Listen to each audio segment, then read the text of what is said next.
Graça e paz, queridos, que bom poder estar com os irmãos. E como vocês já têm mais do que comprovado, como a nossa igreja, ela é uma igreja totalmente proativa.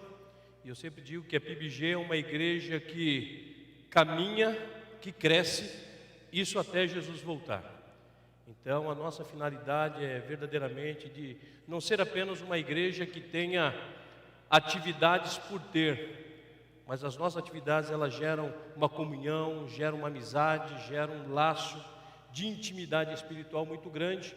E bem como vocês viram, aquilo que foi anunciado dos eventos que teremos aí mais à frente, isso tem sido muito bom. E obviamente eu quero fazer aqui uma propaganda, né, também, que se você não comprou ainda o seu convite, né, eu como o representante do IB, eu tenho à disposição aqui de você, né, se você comprar antes do evento, a cartela é 20, se comprar no dia do evento é 25. Se você comprar depois do evento, não dá para você participar, porque já acabou tudo. E lembrando da nossa barraca, barraca do pastel. É a barraca ungida, irmão. Vocês vão chegar lá, é a barraca mais iluminada da noite do dia 31, né? Sempre quando nós estamos naquele momento de louvor, eu não sei se você tem pensado muito no céu ultimamente. Porque o fato de você pensar no céu não significa que você quer ir rápido para lá, né? Você fala, Senhor, eu gosto do céu, eu amo o céu, mas enquanto aprouver ter uma missão para eu cumprir aqui, eu estou aqui. Mas eu acho tão legal quando nós estamos aqui no momento de louvor, no momento de adoração. É uma coisa tão sublime. Todos os domingos, quando nós estamos cantando, eu penso em como será no céu. É tão gostoso a gente louvar aqui. É tão gostoso ver essa inspiração que o Léo tem juntamente com os irmãos, esta sintonia na instrumentalidade da igreja, né? Vermos os irmãos assim todos numa comoção espiritual muito grande. Eu fico pensando como será no céu, como será a eternidade, como será na glória. E eu confesso para os irmãos, às vezes dá vontade de ir para lá, né? Mas quando você pensa no processo de ir para lá, e você fala, não, senhor, pode esperar um pouquinho mais, né? Pode esperar um pouquinho mais. Mas, querido, ontem nós estivemos aqui, tivemos um momento muito gostoso com os irmãos, com o Ministério de Famílias, né? Foi um tempo muito precioso. Eu tenho certeza que cada um de vocês que vieram foi muito bom. E você que não veio, querido, né, fez falta, né? Que no próximo você não falte, que você possa estar conosco. Como os irmãos bem sabem, o nosso pastor, de forma merecida, está descansando, está de férias, né? E nós estamos hoje aqui, né, com muito temor de Deus, assumindo a tribuna que lhe é confiada para conversar com os irmãos a respeito da palavra de Deus. E eu gostaria que você pegasse a sua Bíblia e a abrisse no livro de Romanos, Romanos capítulo 8. Eu quero ler aqui um texto que desde quando foi me passada essa incumbência de estar conversando com os irmãos nesse domingo, eu comecei a orar a Deus e comecei a buscar em Deus uma palavra. E a gente que prega, a gente que estuda, que ministra, que dá aula, a gente tem que tomar muito cuidado no sentido daquilo que nós vamos falar, para que não seja algo que a gente queira falar. Porque de nós mesmos nós temos vontade de falar um monte de coisa, né? Mas a gente tem que estar sempre sensível àquilo que o Espírito Santo, que rege a igreja, que comanda a igreja, ele quer falar, porque a gente olha apenas o estereótipo e Deus, ele conhece o coração.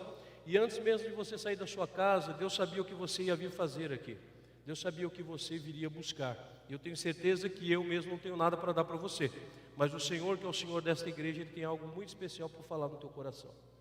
Então, eu gosto muito do Paulo, né? E esse capítulo 8 de Romanos, para mim, ele é um capítulo muito especial. E foi interessante que a hora que eu estava lendo esse capítulo 8 de Romanos, eu estudando todo o capítulo, mas pegando apenas uma parte para que nós pudéssemos conversar, porque o livro de Romanos, ele é um livro extenso e intenso.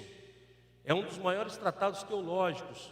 Dentre as 13 epístolas paulinas, ele é o mais que trabalha o conceito doutrinal, o conceito moral, o conceito ético, né? E é interessante que Paulo ele traz uma mensagem aquém do seu tempo, num momento totalmente adverso daquele que as pessoas estavam vivendo. Então Paulo ele vinha sempre na contramão. E eu acho que ser cristão é isso aí.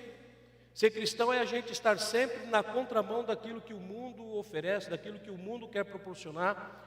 Ser cristão é muitas vezes ir na contramão das nossas próprias ideias, das nossas próprias ideologias, sabendo que aquele que nos comanda, aquele que rege a nossa vida, aquele que está no comando da nossa vida, quando nós verdadeiramente a entregamos a Ele, né? Ele pode todas as coisas. E é um momento que o nosso eu, ele se cala, e nós deixamos que Deus, ele faz conforme lhe apraz, mesmo que seja contrário àquilo que nós gostamos. Mas o texto de Romanos capítulo 8, eu quero ler com vocês. Geralmente, quando eu vou ministrar, por exemplo, eu gosto de pegar sempre um versículo, e aquele versículo é o versículo-chave, ainda que a gente trabalhe todo o quesito da perícope do texto. Mas eu quero ler do verso 31 ao 39, né? Esse verso 31 ao 39, porque são coisas maravilhosas aqui, para nós podermos conversar um pouco esta noite. E o texto nos diz assim: que diremos, pois, à vista destas coisas? Se Deus é por nós, quem será contra nós? Aquele que não poupou o seu próprio filho, antes por todos nós o entregou, porventura não nos dará graciosamente com ele todas as coisas? Quem tentará acusação contra os eleitos de Deus? É Deus quem os justifica. Quem os condenará? É Cristo Jesus quem morreu, ou antes, quem ressuscitou, o qual está à direita de Deus, e também Ele intercede por nós. Quem nos separará do amor de Cristo? Será tribulação, ou angústia, ou perseguição, ou fome, ou nudez, perigo ou espada? Como está escrito: por amor de ti somos entregues à morte o dia todo, fomos considerados como ovelhas para o matadouro. Em todas estas coisas, porém, somos mais que vencedores por meio daquele que nos amou.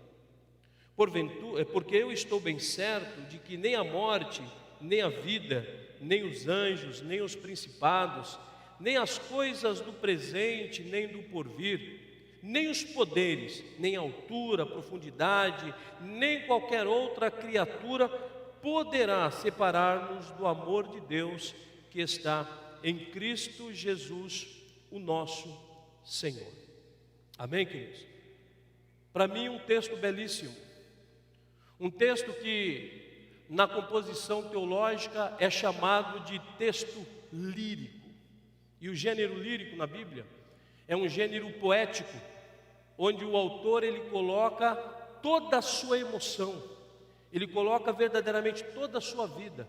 É onde ele verdadeiramente se derrama diante da mensagem a qual ele recebe. E uma coisa que me chamou muita atenção quando eu estava lendo esse texto foi algo que fica no nosso subconsciente, no meu subconsciente. Lembro-me que eu tinha mais ou menos uns 6 anos de idade, e isso tem um tempinho já, né? Tem um tempinho, né? Apesar de eu ter apenas 28 anos, mas, né, faz um tempinho aí. E lembro-me de um disco que o meu pai trouxe para casa. Meu pai trouxe um disco, eles ouviam músicas seculares e tal, mas lembro-me que entrou um disco, e esse disco foi o primeiro LP lançado do grupo Voz da Verdade, chamado Quem é o Caminho? Antigo. Esse LP é um LP que foi gravado em 1977, se eu não me engano, entre 76 e 77. E interessante, mas como que você lembra de tudo isso? Estava escondido em algum lugar. E quando eu li esse texto, me veio essa recordação, porque ainda garoto, lembro-me que minha mãe colocava na vitrola a música, e tinha uma música onde aqueles cantores, eles faziam a narrativa desse texto, né? E lembro que uma mulher com uma voz tipo a da Kátia, bem assim, bem aguda, bem bonita, né? E ela falava: nada poderá nos separar do amor de Deus. E virava um coro muito bonito, né? E lembro-me que eu decorei com 6 anos esse texto, sem saber que um dia eu seria cristão. Eu decorei esta música, porque na minha casa às vezes cantava mais música secular do que música propriamente cristã, né? Nesse tempo os meus pais estavam vivendo um processo de conversão.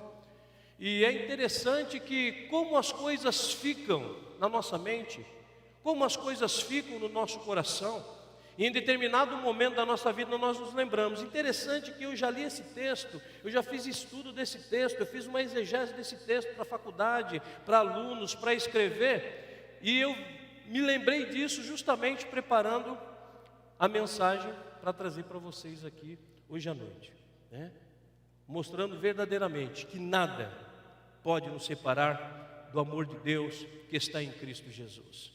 Interessante que quando você olha para o texto de Paulo, nós vamos nos deparar que o texto foi escrito para a igreja de Roma, a igreja que estava vivendo uma turbulência, a igreja que estava vivendo um período de grande perseguição, né?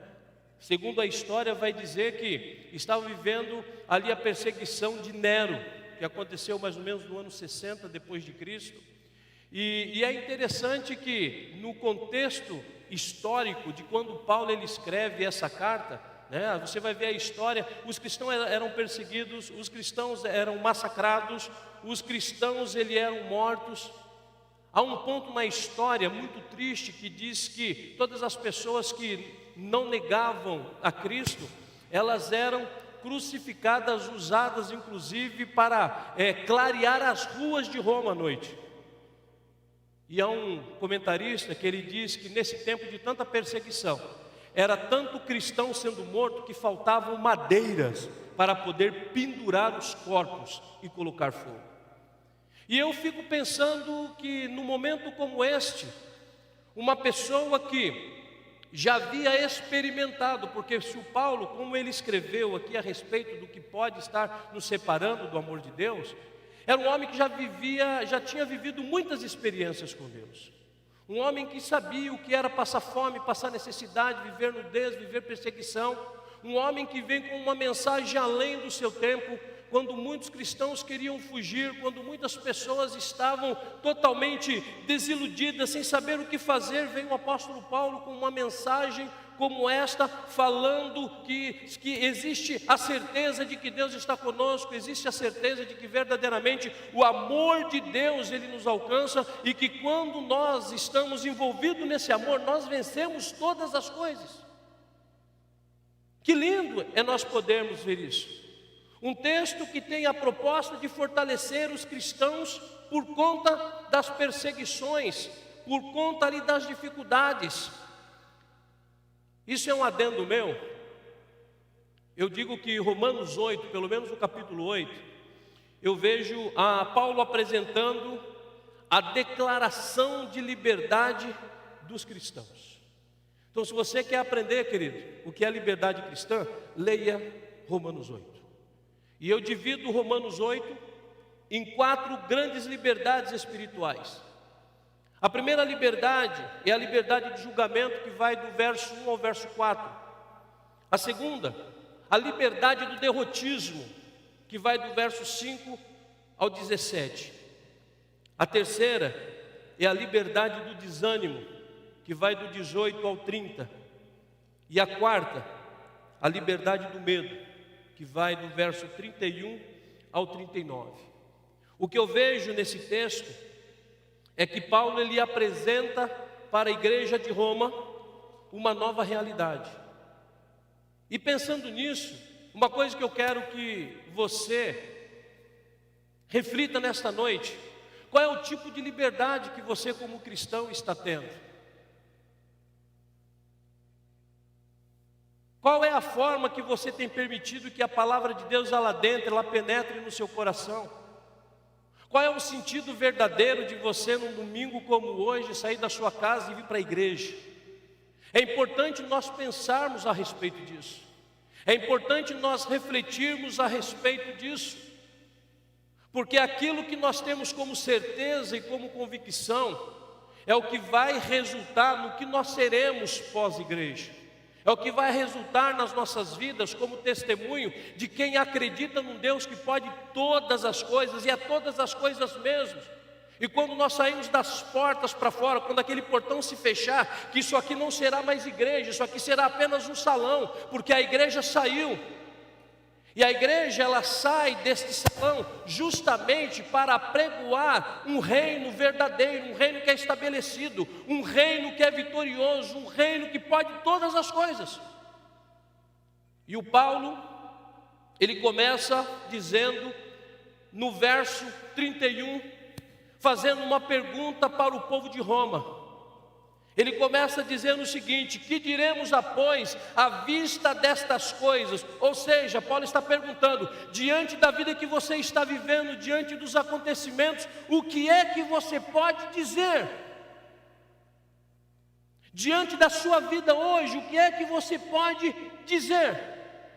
Paulo, ele faz uma interrogativa, e depois dessa interrogação, eu creio que ele para como se fosse esperando que as pessoas pudessem refletir e pensar, e aí ele diz o seguinte: se Deus é por nós, quem será contra nós?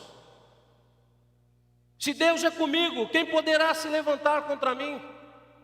E esse texto, querido, é um texto que nós devemos viver, a vida prática é para todos os dias. Esse texto não é apenas para uma pregação e uma reflexão de domingo à noite.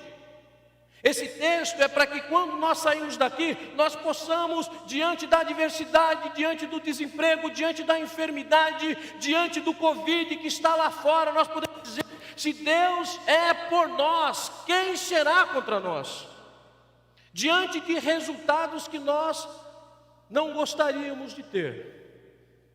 O Paulo aqui, ele nos traz esta poesia. E ser cristão é viver numa poesia. A Bíblia, ela é um compêndio de muitas poesias, de vivências espirituais.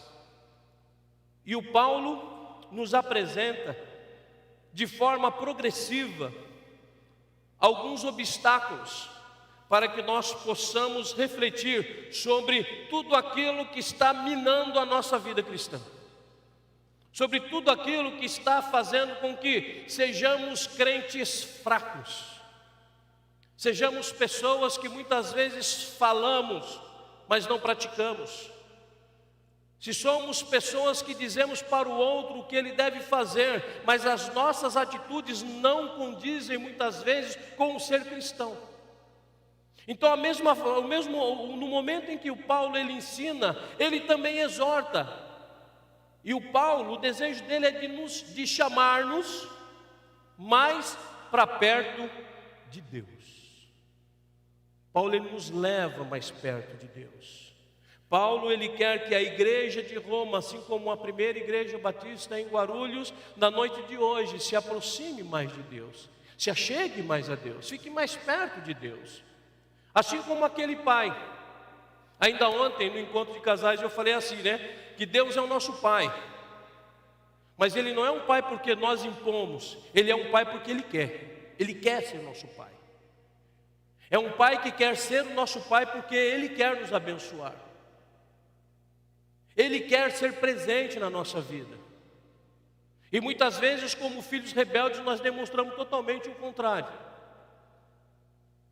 Nas entrelinhas do nosso testemunho, na nossa forma de viver, na nossa forma de se comportar, nós dizemos o contrário. É como se nós falássemos: não, Senhor, eu estou bem do jeito que eu estou. Eu não preciso do Senhor. O Senhor não precisa cuidar dessa área da minha vida, porque desta área cuido eu. E eu acho muito interessante, a primeira vez que eu vi o nosso pastor ele dizer, quando ele estava falando da sua enfermidade, dizer: isso aqui é problema de Deus. Pô, aquilo ali para mim foi, puxa vida. E eu aprendi. E é interessante que quando eu comecei a pegar algumas questões e dizer: Deus, isso aqui é problema do Senhor, parece que o fardo ele vai ficando mais ameno. Ele vai ficando um pouco mais tranquilo. Nós temos o nosso Deus, que é o Todo-Poderoso, que é o Soberano, para compartilhar as nossas mazelas, para compartilhar as nossas limitações, para compartilhar as nossas dificuldades, para compartilhar as nossas deficiências.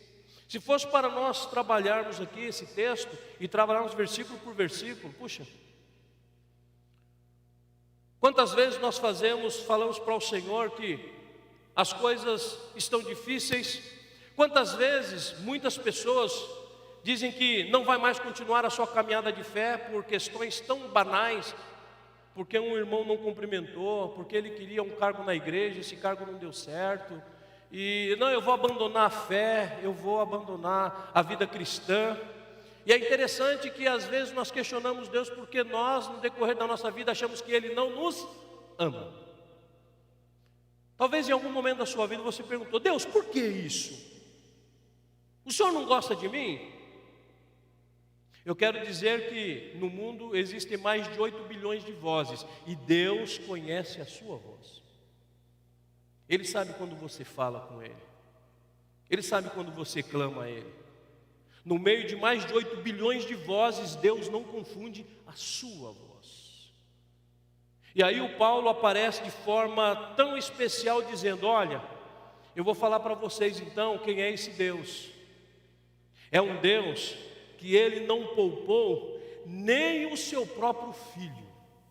Antes, Ele pegou o que era de mais sagrado para Ele e entregou por vocês, para morrer por vocês. E aí Ele fala aqui: e diante de tal fato, Ele não nos dará também graciosamente todas as demais coisas?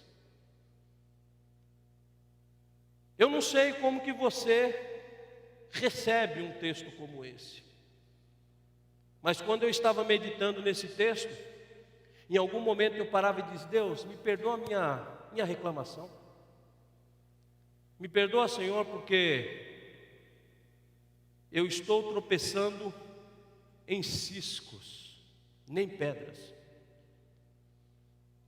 porque nós precisamos aprender a valorizar a nossa vida cristã. Deus nos chamou para viver uma vida cristã em plenitude. Porém, isso não significa que nós teríamos momentos ruins e momentos difíceis, porque também os momentos difíceis, eles são favores de Deus, para nos trazer crescimento, para desenvolver a nossa fé, para vivermos experiências diferentes. Mas em todas as coisas Ele fala que nós somos mais do que vencedores. Querido, antes de você experimentar uma prova, antes de você entrar numa luta, numa batalha, seja ela física, emocional, seja ela de saúde, querido, você já é vitorioso. Eu diria que aqui Ele está dizendo que você é um super vencedor, porque você é mais do que vencedor. Você é um super vencedor. Você é mais do que vencedor. E parece-me que às vezes nós encontramos um texto como esse e parece que ele não faz muita diferença. E o desejo do meu coração nesta noite é que faça diferença na sua vida. O desejo do meu coração nessa noite é que saiamos, a começar de mim, mais crentes essa noite. Saímos daqui mais renovados, mais avivados. Saímos daqui nessa noite sentindo-nos mais vencedores, por saber que Ele está conosco, por saber que Ele mandou o seu Filho para morrer por nós. E aí o Paulo, na sua narrativa, ele vai fazendo algumas perguntas. Quem intentará acusação contra os eleitos de Deus? Quantas pessoas que às vezes por uma palavra mal proferida abandonam a fé, sai da igreja, fala mal do próximo. E o Paulo está dizendo aqui no meio de um pessoal que está vivendo perseguições de morte. Pessoas que acordavam todas as manhãs dizendo: será que vai ser hoje? Será que vai ser hoje que os soldados do imperador vão bater a minha porta e vão tirar a minha vida, da minha família, da minha casa?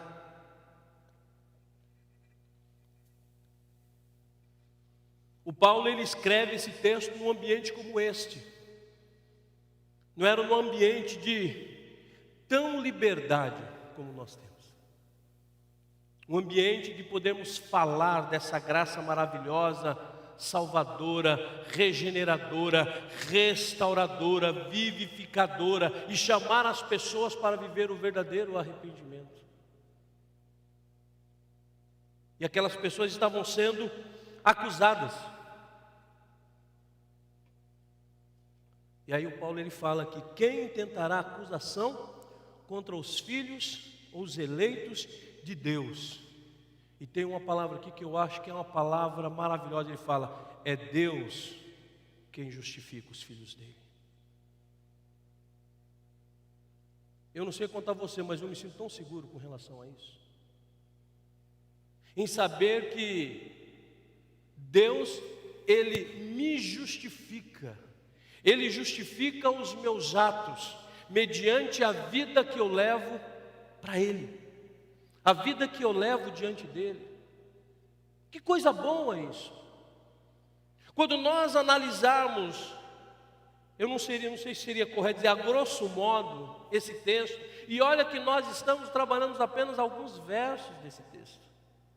Se você pegar todo o capítulo 8, meu irmão, poxa vida. O texto de Romanos, ele é tão poderoso, que no decorrer da história, ele mudou a vida de muitos grandes homens. Um dos homens da história que vivia uma vida totalmente devassa, um homem que era viciado em sexo, um homem que procurava paz, buscava paz em tantas religiões, no século IV, Agostinho. De repente ele se depara e começa a ler o texto de Romanos, e ele se converte. Eu particularmente sou um admirador de Agostinho, pela Igreja Católica como santo, mas é o Agostinho de Tagaste. Um homem que deixou um legado histórico maravilhoso para a Igreja do Senhor. Depois, no século XVI, vemos um outro homem, um homem tão preocupado com a sua salvação, se auto-justificando, um homem que sonhava ir para o inferno e buscando sempre justificação. Aí de repente ele pega a Bíblia, o que lhe era proibido, mas ele pega a Bíblia, e Romanos 1,7 diz: o justo vai viver de fé. Martinho Lutero, o responsável pela reforma protestante, comemorada agora no dia 31 de outubro. Olha que coisa impressionante aconteceu quando essas pessoas, lendo apenas o livro de Romanos, e permitiram que Deus trabalhasse, que Deus agisse em suas vidas, não mudou apenas a vida desses homens, mas mudou o contexto histórico, mudou aquilo que podemos dizer que é imprescindível para a igreja. Não há como estudar teologia, ou a história, ou filosofia, sem falar de Agostinho. Não há como estudar a história, a teologia, sem falar de Martinho Lutero. E um outro mais recente, um homem que, estudando o texto de Romanos, ele criou uma das grandes denominações mundiais, que é o metodismo, John Wesley. John Wesley, um homem que, quando teve um encontro com a palavra de Deus, o proibiram de pregar, mas as pessoas tinham medo de ir ao cemitério, e quando ele não tinha oportunidade de pregar nem nas ruas ele estava proibido de pregar, ele subiu em cima do túmulo dos seus pais, e ali começou a pregar o Evangelho, e as pessoas ouviam do muro lá do cemitério, e iam lá para ouvir a palavra de Deus, e entregavam a vida para Jesus. Pessoas que foram impactadas por partes do texto sagrado que você tem em mãos, foram impactados a ponto de mudar histórias. O que Deus não pode, através do texto bíblico, através da palavra, do seu compromisso com ela, do seu compromisso com Cristo, do seu compromisso com a tua salvação, o que Deus não poderá fazer em Guarulhos, através de você, meu irmão. Não podemos ficar reclusos, escondidos atrás de um evangelho que parece que não tem efeito, do evangelho que tem efeito apenas quando nós estamos aqui dentro do salão da igreja, porque na realidade nós somos a igreja. Quando nós saímos, isso aqui não é igreja. E aí O que é que nós estamos fazendo com o que temos recebidos lá fora? Com o que você tem recebido no IB? Com o que você tem recebido nos estudos da quinta-feira? Com o que você tem recebido no impacto dos louvores que, puxa vida, eu tenho que puxar a sardinha para a minha igreja, para mim é o melhor louvor que eu já ouvi até hoje. O compromisso, a responsabilidade, o trabalho que é feito pelos departamentos da igreja, eles não tinham isso, nós temos. Eles não tinham tudo o que nós temos. E eles fizeram coisas extraordinárias. Então eu fico pensando, o que é que nós não podemos fazer? E aí ele segue aqui o texto dizendo o seguinte: quem vai intentar acusação, quem vai condenar? E aí ele começa a dizer o que é que nos justifica. Ele começa a dizer: é Cristo Jesus quem morreu, ou antes quem ressuscitou, qual está à direita de Deus e também intercede por nós. Ou seja, o apóstolo Paulo, ele começa a lembrar a igreja de Roma, e esse mesmo apóstolo, através da palavra de Deus, ele está nos lembrando, querido, o preço que foi pago para que eu e você estivéssemos sentados aqui. Ele começa a nos trazer à memória a morte vicária, o ato salvífico de Cristo na cruz do Calvário, para que nós pudéssemos ter vida e vida abundante.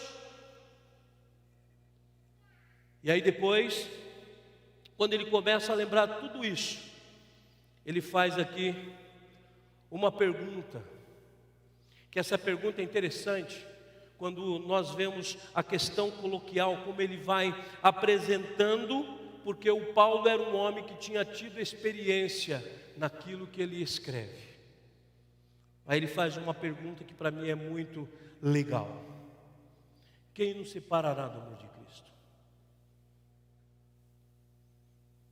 O que é que pode separar você, querido, do amor de Cristo?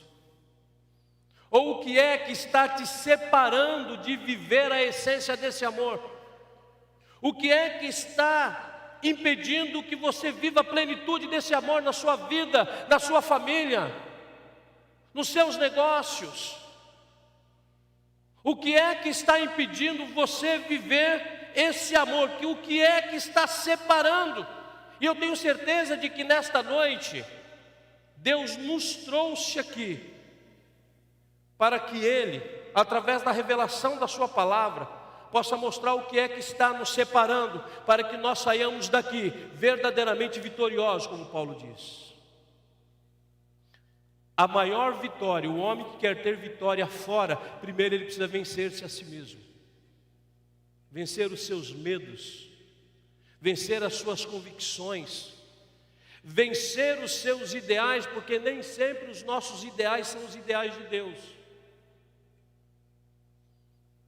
Nós sonhamos, fazemos planos, fazemos projetos, colocamos projetos a curto, médio e longo prazo, e a questão é, aonde é que Deus está nos seus projetos? Aonde é que Deus ele se encaixa nos seus projetos? E a gente erra com Deus, e a gente também erra com a nossa família, porque há muitos homens e muitas mulheres sonhadores que projetam as suas vidas e não colocam os seus cônjuges também. Uma vez eu conversando com um amigo, e foi bem que eu escrevi um livro sobre família cristã, um de capa azul, que até os irmãos viram ontem, né?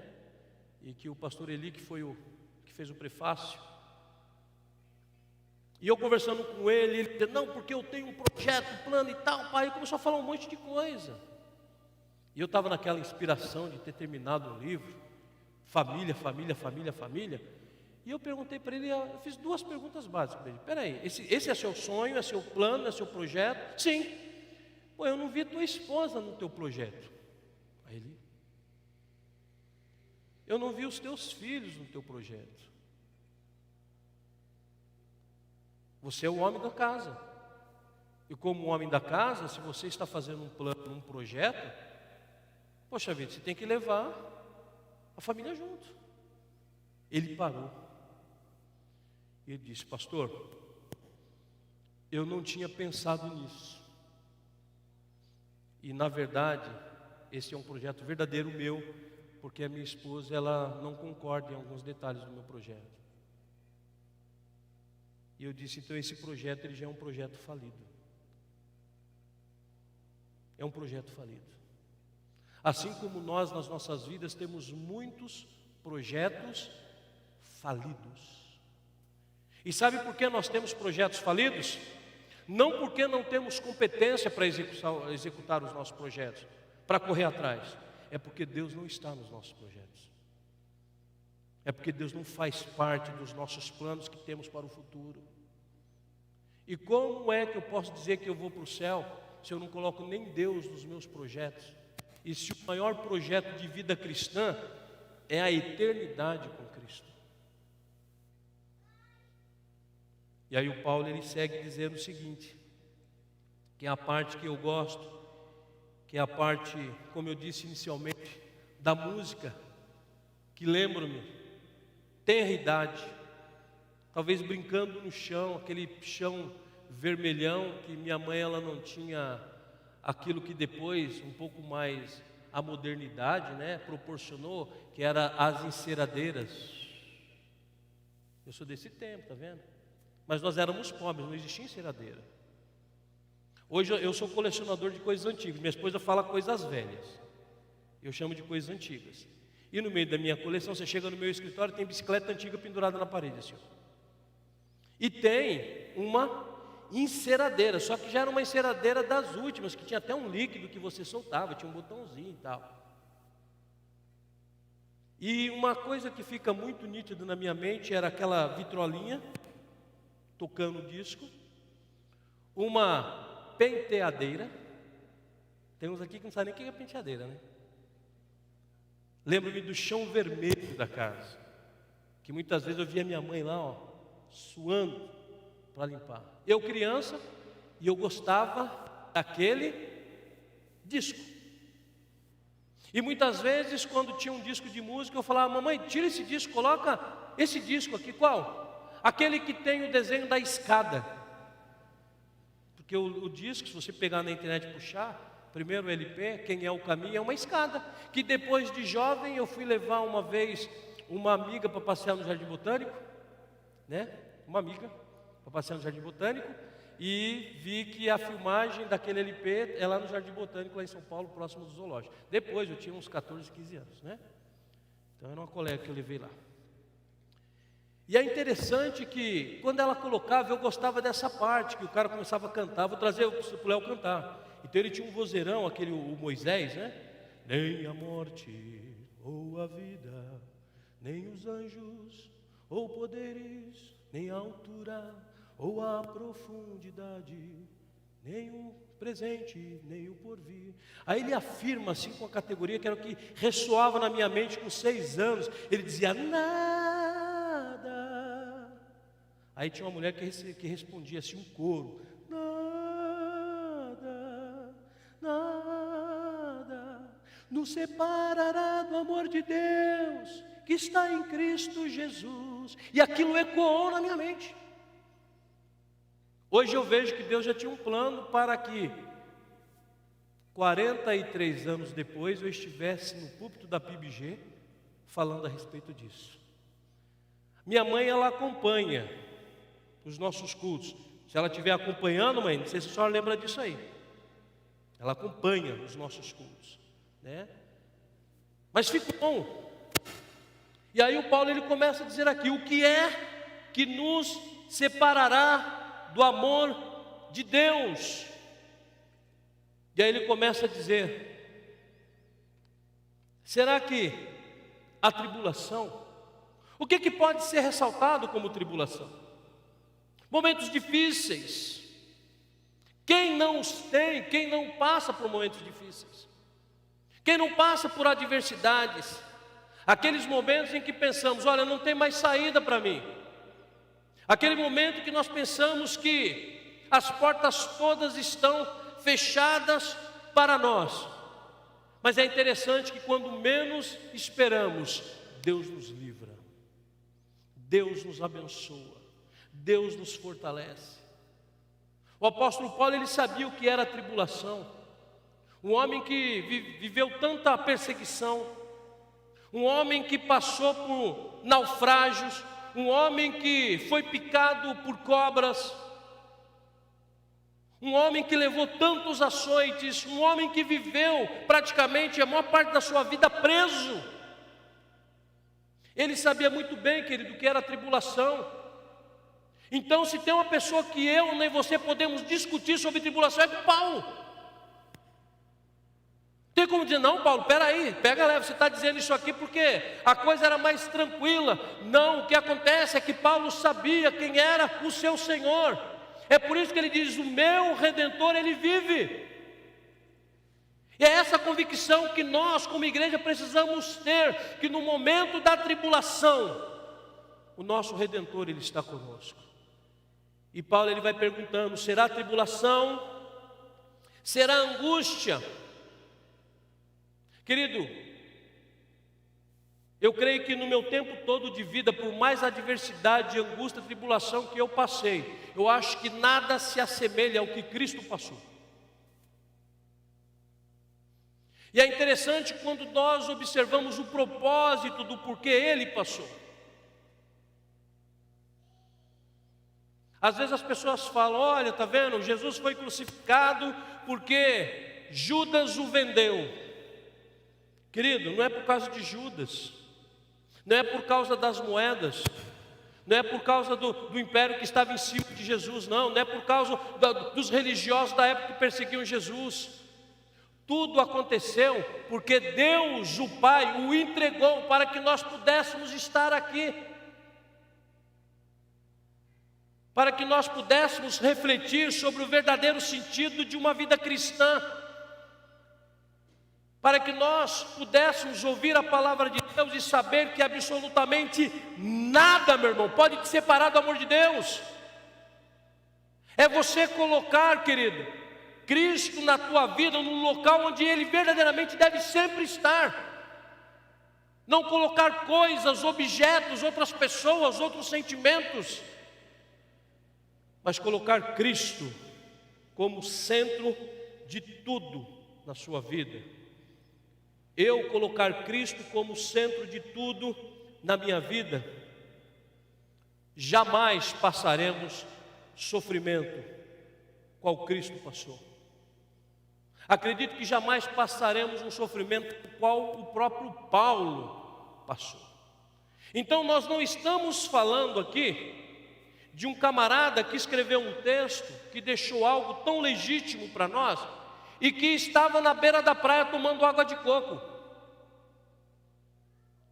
Falamos de um camarada que estava preso quando escreveu 90% das suas epístolas.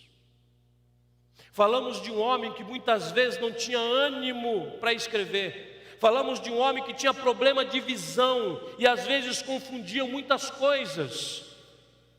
De um homem que tinha um espinho na carne.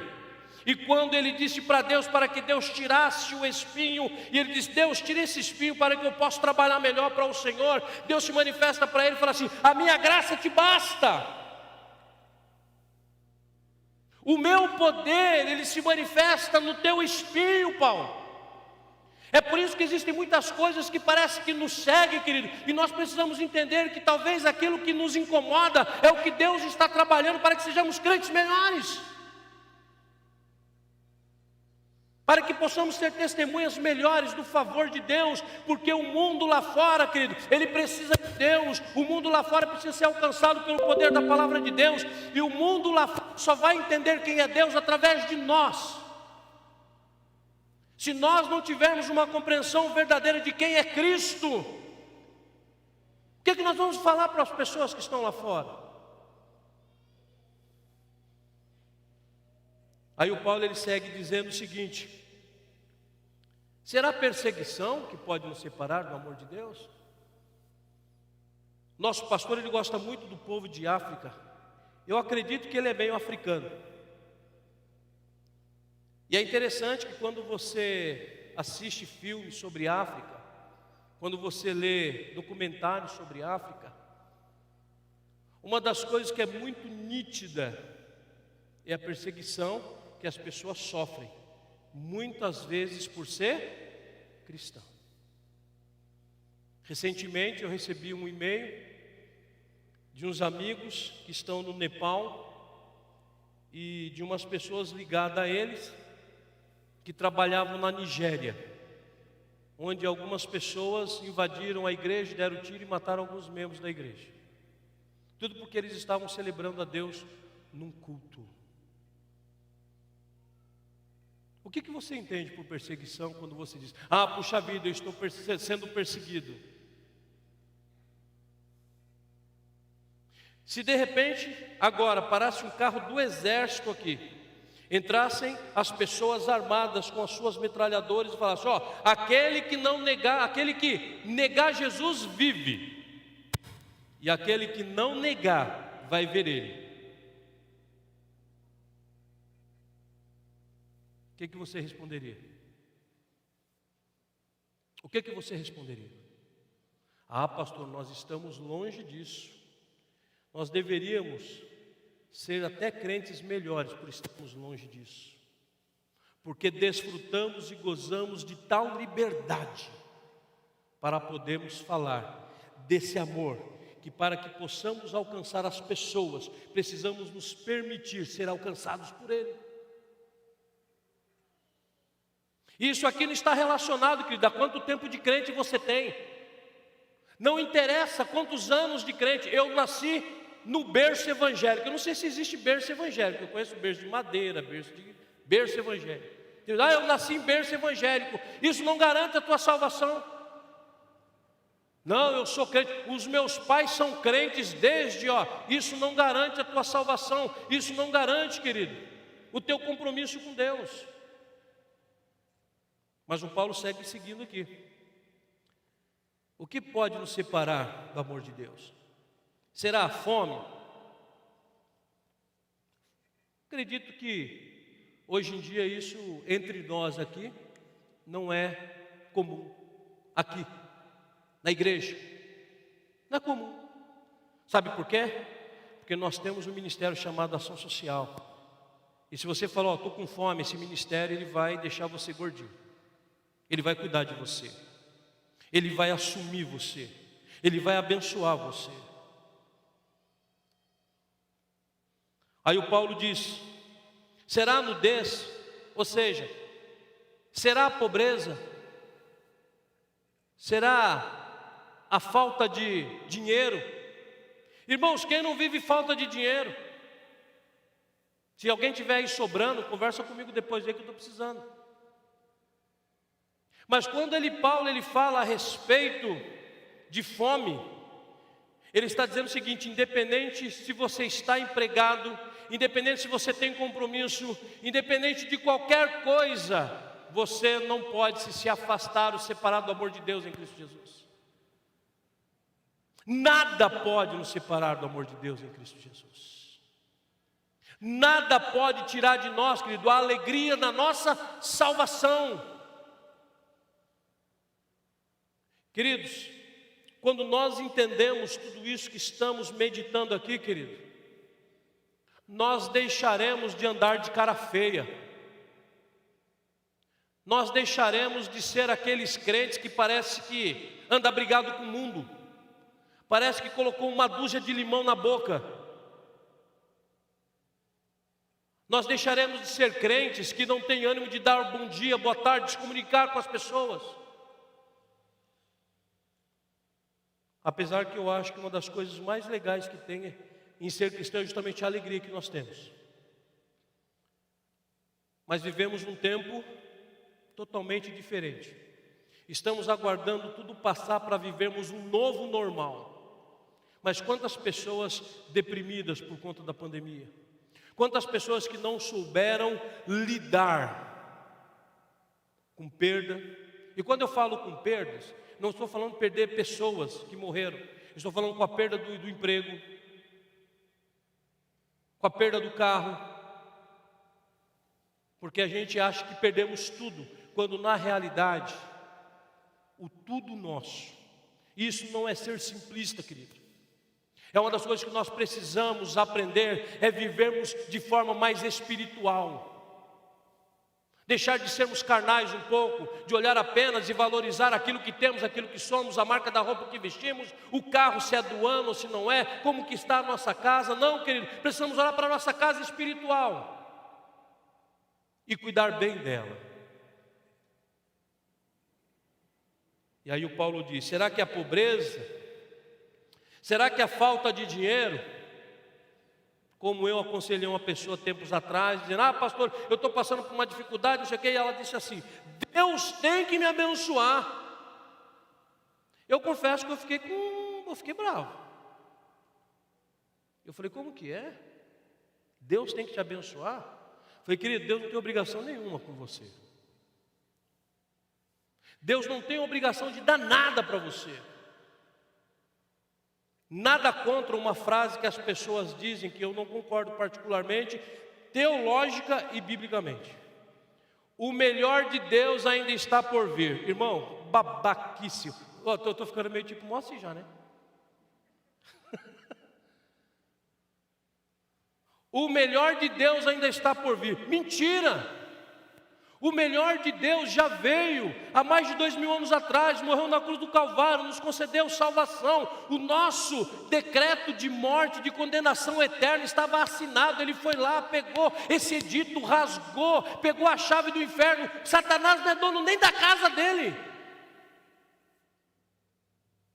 Aí as pessoas dizem: Deus tem que fazer. Deus não tem, irmãos. Agora, quanto mais perto do Pai a gente está, mais abençoado nós somos. Aí Ele vai dar estratégia, Ele vai ensinar você. Assim como o teu pai te ensinou a andar, a ter caráter, a fazer as coisas direito, Deus assim o faz conosco também. Há uma frase, até quando eu cheguei ali, eu estava fazendo anotação, que me lembrei de um escritor que eu gosto muito, chamado Guimarães Rosa. E eu tenho quase todos os livros do Guimarães Rosa. E ele diz o seguinte: quando nada acontece, há um milagre que não estamos vendo. Eu não sei se, pelo conhecimento que eu tenho, eu acredito que Guimarães Rosa não era cristão, não. Mas olha que coisa legal: quando nada acontece, há um milagre que não estamos vendo. É por isso, queridos, eu até aproveito eu comecei um mês um pouco preocupado. Eu tinha algumas questões para resolver. Comentei com a minha esposa, falei: nós temos umas contas e tal, eu preciso orar que o trampo está devagar. E de repente, e não sei como um rapaz de uma faculdade de São José dos Campos, ele conseguiu meu telefone. E ele falou assim: olha, eu pastor Claudemir, eu sou pastor e tal, reitor da faculdade assim, e eu vi um material seu e eu gostei muito desse material e nós queremos comprar uma quantidade desse material. É um material que eu tenho em estoque, né? Aí eu falei: beleza. Ele falou: só que tem uma questão. A gente queria ver se você modificasse a capa e colocasse o nosso logo na capa do seu material. Eu falei: isso para a gente é fichinha. Moral da história: esse camarada, ele veio de São José dos Campos, ele me pagou à vista, o valor, e o que ele comprou, queridos, livrou o meu mês de novembro. Por que eu estou dizendo isso para você? Quando parece que nada acontece, que está tudo silencioso, como diz Guimarães Rosa, Deus está trabalhando no meu e no teu milagre. E o que é que faz com que nós percamos o nosso milagre? A murmuração, a reclamação.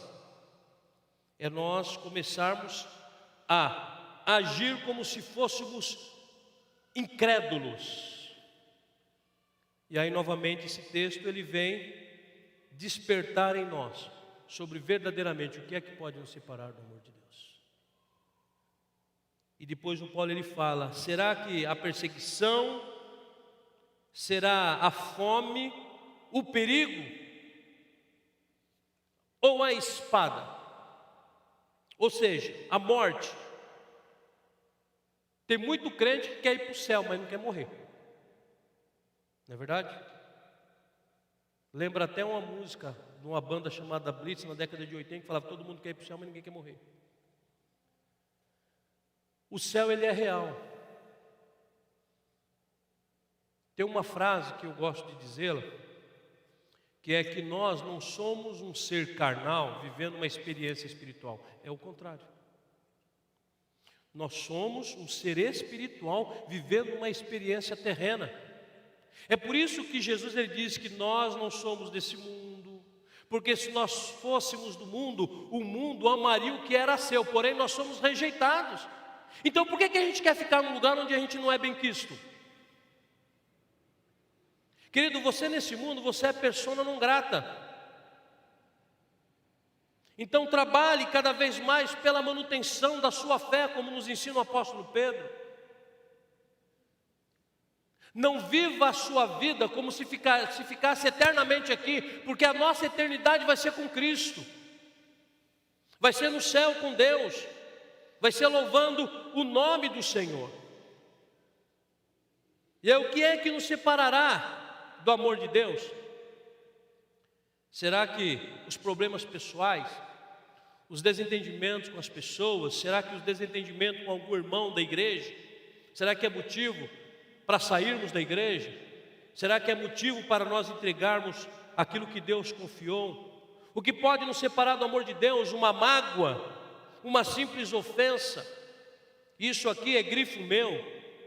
Será fofoca? E é interessante que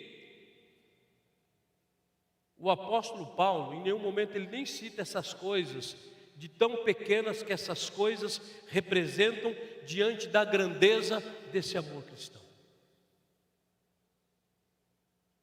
Eu já estou terminando.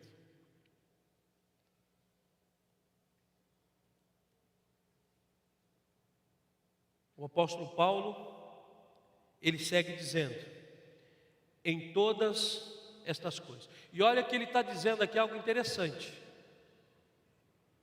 Por amor de ti nós somos entregues à morte o dia todo. Nós somos considerados como ovelhas para o matador. Em algum momento ele fala da realidade do povo que estava vivendo. Olha, por amor de Deus, por amor de ti, nós somos entregues à morte. Mas em todas estas coisas, porém, nós somos mais vencedores, mais do que vencedores, por meio daquele que nos amou. Queridos, eu chego no final dessa nossa meditação, pensando verdadeiramente no que regia o coração de Paulo. E a minha oração é de que este amor de Paulo, esta compreensão de quem é Cristo, essa sede por Deus, ela possa permear a minha vida e a sua vida. Que esse desejo de saber que no meio das provações nós temos a certeza do amor de Deus, que isso possa conduzir-nos ao sairmos daqui. Que amanhã, quando você for lidar com alguma situação difícil, você possa verdadeiramente sentir que Deus ele está com você, que Deus ele vai te capacitar, que Ele vai te...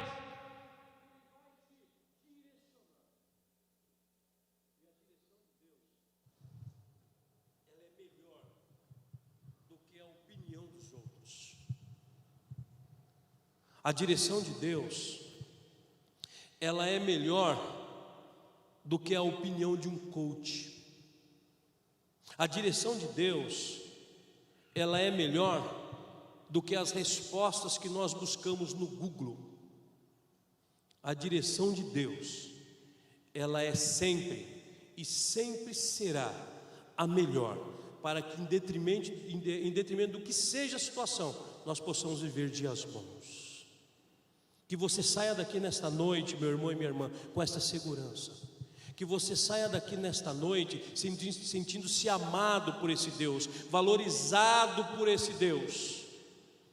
Que você possa sair daqui nesta noite, como Paulo está dizendo aqui, em todas estas coisas, na dificuldade, no meio da pandemia, no meio do desemprego, no meio da falta de dinheiro, no meio do estresse dentro de casa, cerca de 7, 8 meses juntos, confinados, que você possa dizer, em todas estas coisas, porém, essas coisas têm me abalado, essas coisas fazem parte do meu cotidiano, essas coisas fazem parte do meu dia a dia, essas coisas eu acordo com elas todos os dias, estão muito patentes diante de mim, porém, eu sou vitorioso sobre todas elas. Eu sou super vitorioso sobre todas elas. Quando você compreender isso, você vai sentir algo muito especial, que é o toque do Espírito Santo. E o toque desse Espírito Santo, ele vai conduzir você, ele vai trazer paz para o teu coração, ele vai direcionar a sua vida, ele vai afagar, ele vai acalmar o teu coração.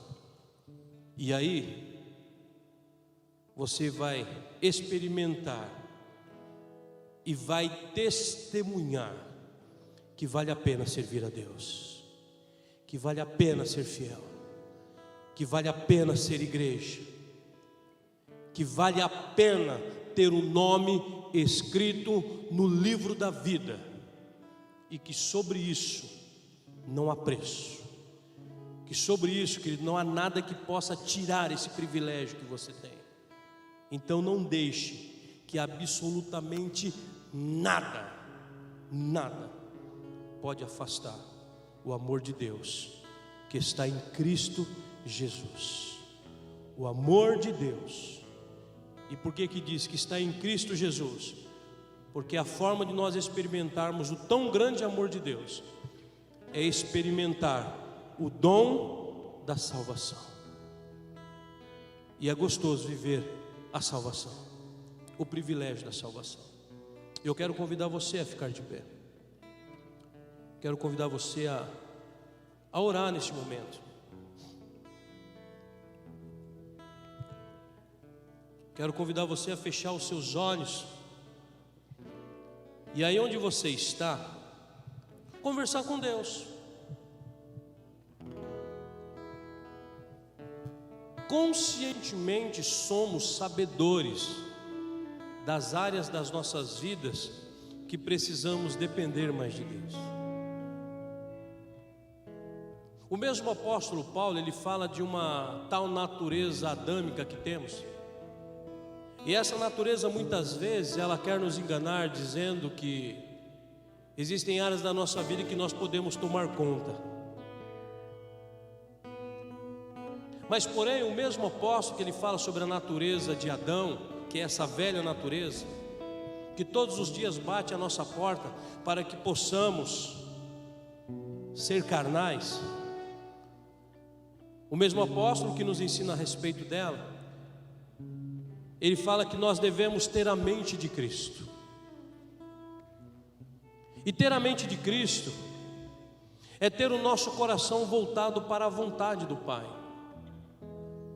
Então que nesta noite a minha e a sua oração seja o seguinte: Deus, me ajude a voltar às veredas antigas, as veredas do evangelho genuíno, as veredas da submissão à tua vontade, as veredas do depender do Senhor em todas as coisas, as veredas do não me assustar, Senhor, com as notícias, a não me desanimar diante das situações, porque se eu aprendi nesta noite, a tua palavra, ela é verdade, ela é real, ela diz que em tudo estas coisas eu sou mais do que vencedor, ou seja, eu sou vitorioso antes mesmo delas sobrevirem, antes de que essas coisas se acheguem a mim.